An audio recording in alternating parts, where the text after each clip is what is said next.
Hello, my name is Vedant Pandan and I am from third year ENTC department.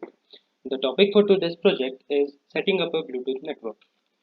The main objective of this project is to understand Bluetooth network and to get familiar with Piconet and Scatternet and simulating the Bluetooth network with NS2. This project is performed by Vedant Mandal, Akshata Khoth, Durvesh Koli and Ashutosh Mankar. The guide for this project is Professor Prajakta Modi. Experiment, we will discuss about Bluetooth networking and also we will learn about the formation of Piconet and Scatternet. Networking of Bluetooth. Bluetooth technology provides both point-to-point and point-to-multipoint connection. According to Bluetooth protocols, it's assumed that small number of units will participate in communication. These small groups or number of units are called piconets. If these several piconets overlap a area, then this new network is called Scatternet. Here is an image of Bluetooth Scatternet with slave-slave node scenario. But when the number of piconets are connected with each other with another master node, then that master node is known as master-slave node. Here is an image showing the Bluetooth Scatternet with master-slave scenario. Now, talking about the simulation, here we consider a typical Bluetooth network with Piconet and Scatternet scenario. Here, the number of Piconets may be connected with slave-slave nodes or master-slave nodes. Moving further, let's talk about limitations. First, for analyzing the problems in satellite network experiments, we use the wired mode analysis.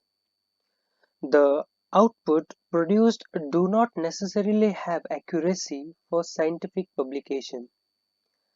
Then, the tool currently allows only single instance of a given type of plot, that is, end-to-end delay between multiple node pairs.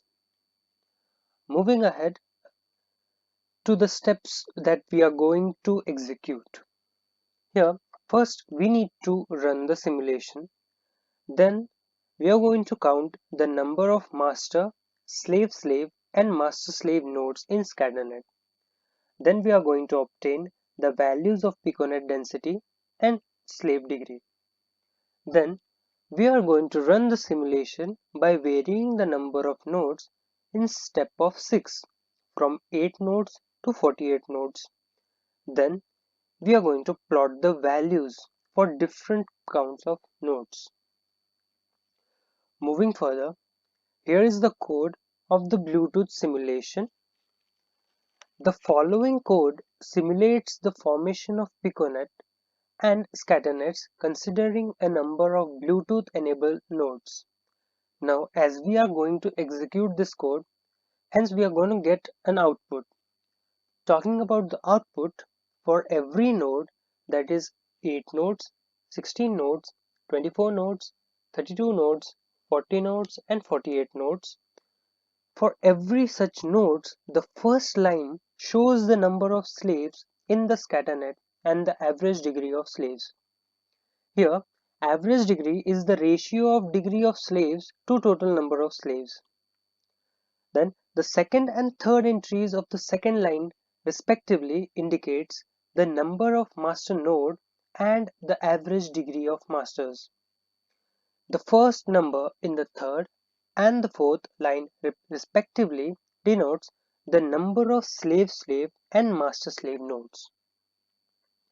As we are talking about the output of this program, we are hence going to get a graphical representation of piconet density versus number of nodes for node from 8 to 48 nodes. Lastly, we are going to talk about the applications of Bluetooth networking. The first application would be these networks are used in wireless headsets. Second would be these networks are also used in personal digital assistant. These networks are used in short range transmission of health sensor data from medical devices to mobile phones or health kits. This network is used in automatic synchronization in which the device automatically carry out certain tasks on behalf of the user without user intervention. So, this is all about the project, that is setting up a Bluetooth network. Thank you.